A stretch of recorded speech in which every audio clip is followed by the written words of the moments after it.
रुख करते हैं अपने नेक्स्ट सेगमेंट का, जिसका नाम है ट्रेंडिंग स्टॉक, और इसमें हम चर्चा करेंगे, हम बताएंगे आपको शेयर किस वजह से आज वो चर्चा में है उसकी भी बात करेंगे, और जानेंगे आपकी राय कि आपका क्या है टेक। सबसे पहले टीसीएस, टाटा कंसल्टेंसी सर्विस ने कल छटनी का ऐलान किया था। उन्होंने कहा लगभग 2% अमूमन 12,000 कर्मचारियों पर लग रहा है कि उनकी नौकरी चली जाएगी। उन्होंने कहा एआई का इस्तेमाल एक बड़े लेवल पर हो रहा है, लेकिन इस छटनी की वजह जो है वो एआई नहीं बल्कि स्किल मिसमैच होना है, क्योंकि वो लोगों को रीडिप्लॉयमेंट नहीं दे पा रहे हैं, जिसकी वजह से उनके पास अब छटनी एक उपाय रह रहा है। टीसीएस शेयर इसकी वजह से आज प्रेशर में दिखा। आपका क्या टेक है टीसीएस को लेकर के? तो ओवरऑल सेक्टर आप देखोगे, जब से रिजल्ट्स टीसीएस ने डिक्लेयर किया है, उन्होंने क्लियरली मेंशन किया है कि जो जियोपॉलिटिकल टैरिफ के चलते हुए क्लाइंट लोगों ने अपना नो स्पेंडिंग जो आईटी पे करते हैं उसके लिए अभी भी रोक रखा हुआ है। तो मुझे लगता है कि जब तक ये टैरिफ का क्लियरिटी आती नहीं है, बड़े बड़े दिग्गज जो बैंक्स होते हैं ग्लोबली जो टीसीएस को अपना नो काम देते हैं, तो वो थोड़ा सा अभी वेट एंड होल्ड के आसपास जा चुके हैं। तो उनसे उनसे थोड़ा सा प्रेशर आया हुआ है। सेकंड, जो अभी कल का जो न्यूज था for no removing lot of no employees, उसका रीजन तो उन्होंने क्लियरली मेंशन कर दिया है कि because of skill mismatch plus upgradation of the employees no development. तो वही सबसे मुझे लगता है कि एवरी ईयर इतना तो ये 10,000 12,000 20,000 के आसपास वो निकालते रहते हैं और लाखों में लेते भी रहते हैं। तो मुझे लगता है कि this is very sentimental impact, but market इसको थोड़ा सा, मार्केट में जो इंडस्ट्री ट्रेंड है, वो जो प्रेशर है, उसके उसको लिंक करके देख रहे हैं। तो थोड़ा सा प्रेशर है शेयर मार्केट प्राइस में भी।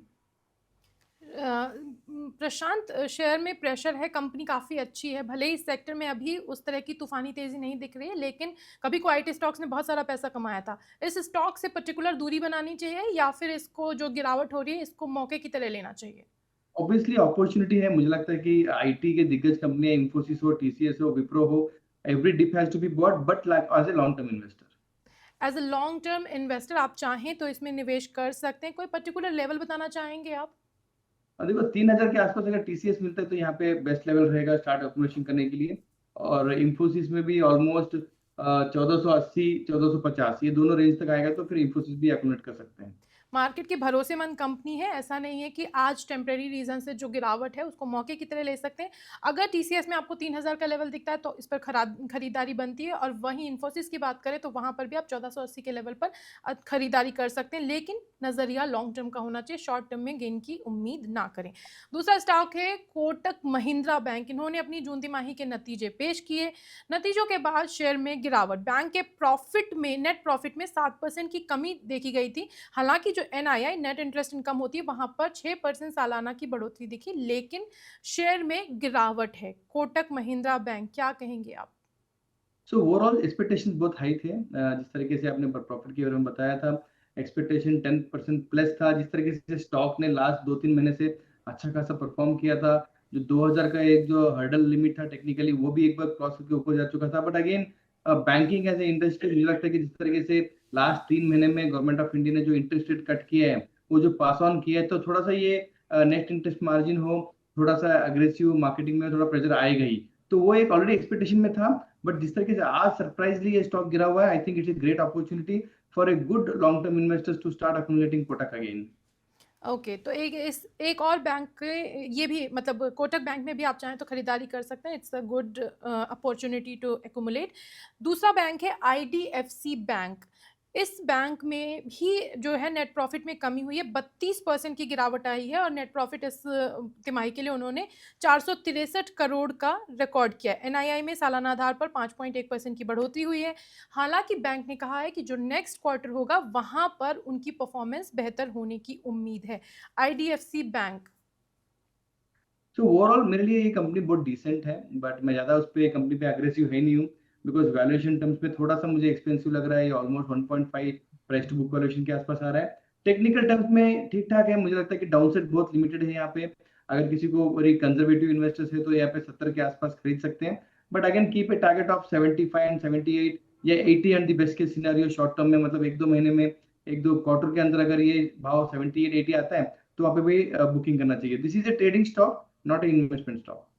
आईडीएफसी बैंक में अगर आप इन्वेस्ट करना चाहते हैं तो शॉर्ट टर्म के लिए करिए, ट्रेडिंग के लिहाज से ठीक कंसिडर किया जा सकता है, लेकिन बहुत ज़्यादा वेटेज देने की ज़रूरत नहीं है, अपने पोर्टफोलियो में बहुत लंबे टाइम तक नहीं रखिए। This is not for the wealth creation.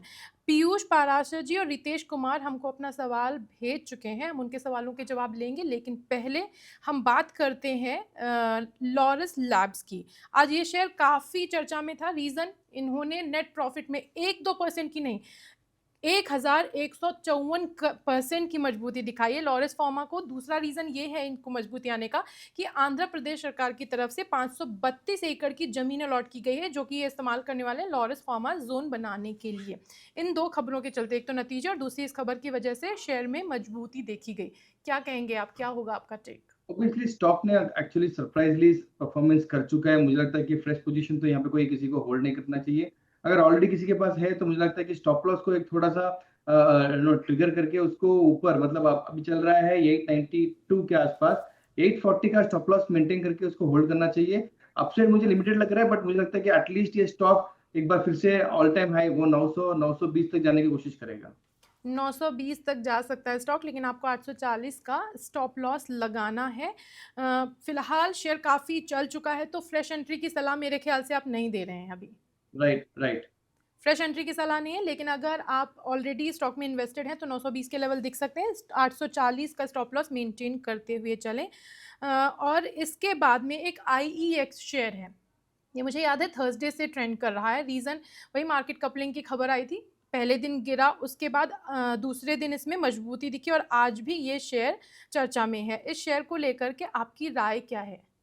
देखो, फंडामेंटली तो मैं इसको अवॉइड ही बोल रहा हूँ, बहुत सालों से इसको मैं ट्रैक कर रहा हूँ। बट इन्वेस्टर्स पता नहीं क्यों, उनको जो रिस्क लेने की कैपेसिटी है उसमें यहाँ पे हमेशा जो गिरावट आती है तो अच्छे खासे इन्वेस्टर्स आ जाते हैं यहाँ पे बाइंग करने के लिए।